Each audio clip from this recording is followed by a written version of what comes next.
আমি আজকে শহরে আসছি। শহরে আসলেই আমি এই জায়গাটাতে আসি। আমার এই জায়গাটা অনেক ভালো লাগে। ইতালির ফ্লোরেন্স শহরের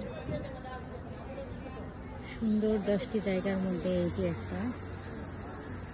এদেশের ধর্মীয় উপাসনালয়। এখানে রবিবারে ওরা ধর্মীয় উৎসব পালন করে।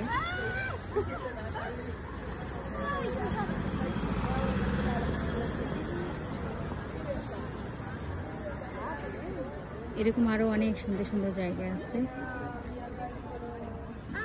আমার সাথে থাকবেন আর আপনাদেরকে আমি আরো সুন্দর সুন্দর জায়গা আমি আপনাদেরকে দেখাবো।